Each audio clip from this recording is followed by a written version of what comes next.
بسم اللہ الرحمن الرحیم۔ السلام علیکم ورحمۃ اللہ وبرکاتہ۔ حکیم حافظ ذوالفقار احمد چوہان آپ سے مخاطب ہے۔ اللہ رب العزت کا یہ ارشاد ہے، کلوا واشربوا من رزق اللہ ولا تعثوا فی الارض مفسدین۔ کھاؤ اور پیو پاک رزق میں سے اور زمین میں خرابی پیدا نہ کرو۔ آج ہم جس موضوع پر بات کریں گے وہ ہے دماغی اور جسمانی قوت کا خزانہ۔ ہم دماغی طور پر اور جسمانی طور پر اپنے آپ کو طاقتور بنانا چاہتے ہیں۔ ہر بندہ چاہتا ہے کہ میں جسمانی اور دماغی طور پر مضبوط رہوں، تو اس کے لیے آج ہم آپ کو خاص طور پر ایک تحفہ پیش کرنے والے ہیں۔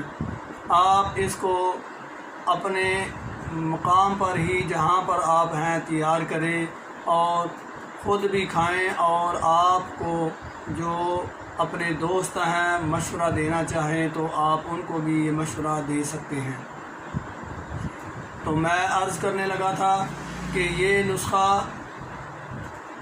بہت سارے مغزیات پر مشتمل ہے، جن میں مغز اخروٹ، مغز بادام، مغز پستہ، مغز چلغوزہ، اور اس کے ساتھ 2 مغز اور آپ نے ڈالنے ہیں، وہ ہے مغز خربوزہ اور مغز خیارین، جسے آپ کھیرا کہتے ہیں، یعنی کھیرے اور خربوزے کے مغز کو بھی۔ ان کو آپ نے اتنا باریک پیسنا ہے کہ پیسٹ بن جائے، اور جب یہ بہت زیادہ باریک ہو جائیں تو ان کے وزن کے برابر ان میں شہد ڈال دینا ہے۔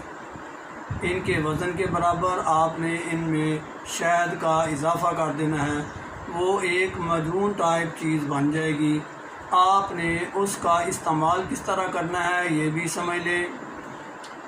صبح ناشتے کے وقت خالی پیٹ آپ نے کوئی اور چیز نہیں کھانی، صرف اس کا 1/2 چمچ آپ نے کھا لینا ہے صبح کے ٹائم، اور ساتھ 1 کپ نیم گرم دودھ کا 1 کپ آپ نے ساتھ اس کے پی لینا ہے۔ اور اس کے بعد آپ نے کھانا تب کھانا ہے جب انتہائی بھوک لگ جائے۔ کہنے کا مقصد یہ ہے کہ یہ طاقت والی چیز ہے اور اس کو ہضم کرنا اصل مقصد ہے۔ اگر یہ ہضم نہ ہوئی تو پھر اس کا فائدہ نہیں ہوگا۔